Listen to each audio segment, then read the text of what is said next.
Salam, hər vaxtınız xeyir olsun. Bəli, qeyd etdiyiniz kimi biz hazırda Bakı-Salyan şosesinin 7-ci kilometriyindəyik. Elə qeyd etdiyiniz kimi Bibi Heybət məscidinin yaxınlığında üzü rayonlar istiqamətində mən dayanmışam. Sonuncu dəfə paytaxt ərazisinə aylıq normadan 4-6 dəfə çox yağıntı düşdü və nəticədə Bakının müxtəlif istiqamətlərindəki sürüşmə zonalarında aktivlik müşahidə olundu. Həmin aktivliyin müşahidə olduğu yerlərdən biri də məhz dayandığım bu nöqtədir.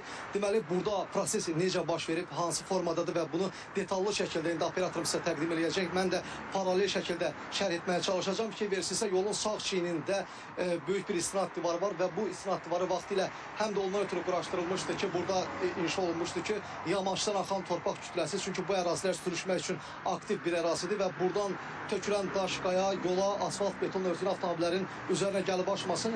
Amma indiki vəziyyətdə biz nəyə müşahidə edirik? Fikir verirsinizsə, istinad divarının beton, asfalt beton örtüsünə birləşən hissəsindəki bu beton plitələr tamamilə qopub aralanıb və burada böyük bir çat əmələ gəlib və qeyd etmək istəyirəm ki, məhz buradakı bu oxşar proses yolun digər istiqamətində də müşahidə olunur. Piyada səkisinin istinad divarına birləşən hissəsində də müşahidə olunur. Düz ərazidə piyada keçidi yoxdur deyə biz digər tərəfə keçib həmin prosesi oradan göstərə bilmirik. Amma daha əvvəl çəkmişik, təhlükəsizliyimizi nəzərə alaraq o prosesi detallı şəkildə göstərmişik. Bir qədər də ön tərəfdə asfalt beton örtüyünün ortasında, yəni yolun ortasında da böyük bir hissədə çatın olduğunu biz buradan müşahidə edə bilirik və indi operatorum daha bir nöqtəni sizə təqdim eləsin. Baxın, yolun qeyd etdiyim kimi sağ çiynində burada böyük bir çala var və burada artıq torpaq hissəsi axıb və bu çala kifayət qədər dərindir və yola doğru davam edir çalanın dərinliyi. İndi bir qədər anardan xahiş edəcəm ki, mənə doğru yaxınlaşmağa çalışsın. Fikir verirsinizsə, istinad divarının